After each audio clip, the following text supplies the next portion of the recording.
अच्छा, लेकिन अब जिस तरीके से सर 2-3 मेजर इश्यूज को आपने कोप अप किया और आपने वो जो एक वहाँ पे एक टेम्परेचर बढ़ा था आवाम में, वो आपने उसको ख़त्म करने की कोशिश की, लेकिन फिर वजह क्या है कि 3-4 सालों में 2-3 मरतबा वहाँ वज़ीर आज़म चेंज हो गए, आपके हवाले से भी एक आध दफ़ा एफर्ट करने की कोशिश की गई। वहाँ पे कोई भी प्राइम मिनिस्टर अगर आता है तो उसको अपना ओहदा पूरा करने में मसाइल का सामना क्यों करना पड़ता है? देखिए 2-3 नहीं, ऐसा भी नहीं है। एक दफ़ा 2006 की असम्बली में 2-3 वज़ीर आज़म तब्दील हुए, उसके बाद पीपल्स पार्टी के 5 साल पूरे हुए, नून लीग के भी 5 साल पूरे हुए। अच्छा, वो ऐसी सूरत बनती है कि हम चीज़ों को आइसोलेशन में नहीं देख सकते।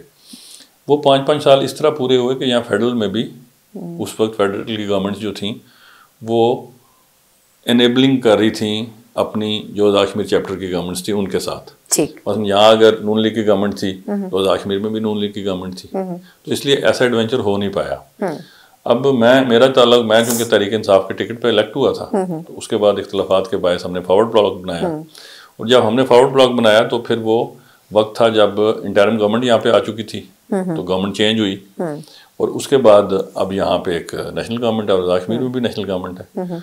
अब पावर पॉलिटिक्स में यह नहीं कहा जा सकता कि हर गवर्नमेंट 5 साल पूरे करेगी, लेकिन मेरा थोड़ा सा जो केस है वो डिफरेंट है बाकी गवर्नमेंट्स के साथ।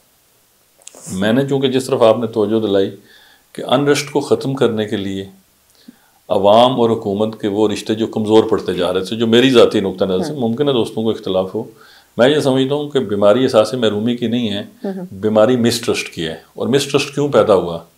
जब सियासी अकाबरीन ने डिलीवरेंस कमज़ोर कर दी, स्पासनामे बुलंद कर दिए, ऐलानात हवाई किए, अमल दरामद उन पर 10% नहीं हो सका, तो लोगों का हुकूमत से यकीन और एतमाद का रिश्ता कमज़ोर पड़ता गया। ये आप माजी की हुकूमत को कभी हवाला दे रहे हैं? जी, उन्हीं का हवाला दे रहे हैं। अच्छा, उसको जब हमने उस गैप को ब्रिज इन किया तो ये कोई आसान काम नहीं था।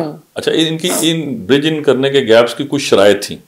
एक, अब सारे टैक्स एवेडर्स को इलीगल स्पेक्ट्रम में जितने लोग आते हैं उनको क्रैकडाउन करो। अब वो 600 अरब के करीब का टैक्स एवेजन का माफियाज हैं, जिनमें सिगरेट के माफियाज थे, वीट के माफियाज थे, टिम्बर के माफियाज थे, पाम ऑयल के माफियाज थे, वीट के माफियाज थे, और मसलन ये एक नेक्सस ऑफ ईवल था।